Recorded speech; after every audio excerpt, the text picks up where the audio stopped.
Friedrich Nietzsche. In the entire history of philosophy, few names evoke such radical opposing reactions. For some, he is the ultimate prophet of individual freedom, the thinker who taught us to dance on the chains of dead morality. He is the muse of artists, existentialists, and, as we will see, even anarchists. For others, his name is inseparable from the darkest shadow of the 20th century, Nazism. They see his philosophy as a celebration of cruelty, a contempt for the common person, and an intellectual blueprint for the horrors of fascism. They see a monster. So, which is it? Was Nietzsche a liberator of the human spirit whose work was tragically hijacked? Or was he a dangerous mind whose philosophy contained the very seeds of the totalitarian evil that would later claim him as an ancestor?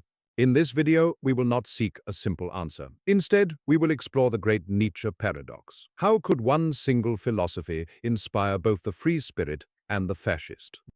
The answer lies not in choosing a side, but in understanding the terrifying, ambiguous power at the core of his thought. For most of the 20th century, the dominant narrative was that any link between Nietzsche and Nazism was the result of a deliberate and malicious distortion. This argument begins with an act of familial betrayal. After Nietzsche's mental collapse in 1889, his literary estate fell into the hands of his sister, Elisabeth Förster Nietzsche. Elisabeth was a fervent nationalist and anti-Semitic who actively manipulated her brother's unpublished notes. She curated the Nietzsche archive, selectively editing and compiling his fragments to create works he never intended, most famously, The Will to Power.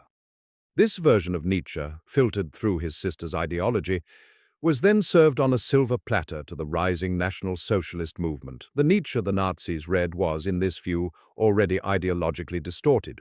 But the defense goes deeper, pointing to Nietzsche's own words, which stand in stark contradiction to the pillars of Nazi ideology.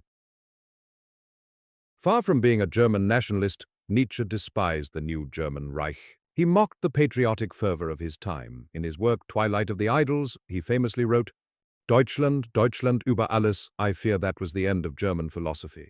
He condemned Bismarck's blood and soil politics and called for the rise of good Europeans who would transcend petty national identities.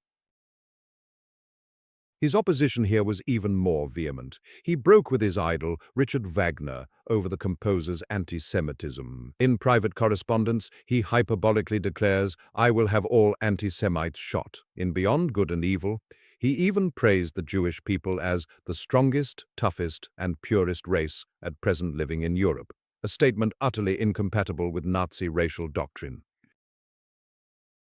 While Nazism deified the state, Nietzsche called it the coldest of all cold monsters, a new idol that crushes the individual spirit. It's for this reason that anarchists like Emma Goldman saw him not as a fascist, but as an honorary anarchist who shared their hatred for state oppression. Looking at this evidence, the case seems closed. This Nietzsche, the anti-nationalist, anti-Semite, anti-state individualist, could not possibly be the forefather of fascism. But is this the whole story? Even if some historical points in the defense are correct, many readers find in Nietzsche a vision that sits in real tension with modern egalitarian ethics. This reading is contested, yet its force and its consequences cannot be ignored.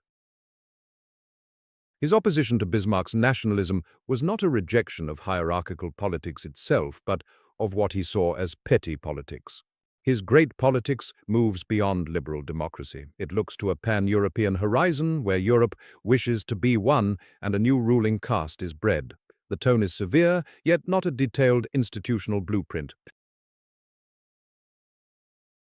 In Beyond Good and Evil, Nietzsche writes, "Every enhancement of the type man has so far been the work of an aristocratic society, and that needs slavery in some sense or other. Taken strictly, this is a historical thesis, not a policy prescription, yet in modern political language, it readily invites hierarchical readings. That is where the danger begins. The line can be seized by ideologies eager to legitimize domination."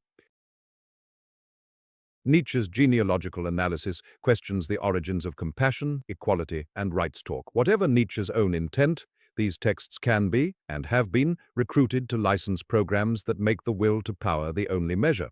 In such uses, opponents are dismissed as mere carriers of slave morality, and their claims to moral protection can be stripped of legitimacy. Nietzsche's prose is aphoristic, poetic, and emotionally charged. It does not argue step by step so much as it compels. It invites identification with power, transformation, and transcendence. Lines like, "I am not a human being, I am dynamite," are not syllogisms, but calls to feel. In intent, this is worlds apart from political propaganda, yet precisely because of its aesthetic force, it is unusually open to ideological co-optation, to being selected, decontextualized, and redeployed. So we are left with a paradox, a philosopher who hated the state but inspired totalitarians. A man who despised anti-Semites, but whose work was used to justify the Holocaust. How do we resolve this? The resolution lies in understanding that Nietzsche's central project was more radical than any single political program. His goal was a transvaluation of all values, to tear down a 2,000-year Judeo-Christian moral framework and to replace it with a single driving principle in his late works, the will to power. And this is where both the genius and the immense danger of his philosophy lie. The will to power, as he presents it, has no inherent ethical direction. It is a force of nature, a drive to expand, to dominate, to overcome, to create. It is pure, ambiguous power, unmoored from any concept of good or evil. This is the key. Nietzsche's philosophy is a powerful tool, a hammer, as he famously said. He placed it in our hands. With this hammer we can free ourselves, or we can turn it into a weapon against others. Thanks for exploring this paradox with us. If you want to understand the groundwork for this topic, you can watch our first video, We Misunderstand Nietzsche, right here.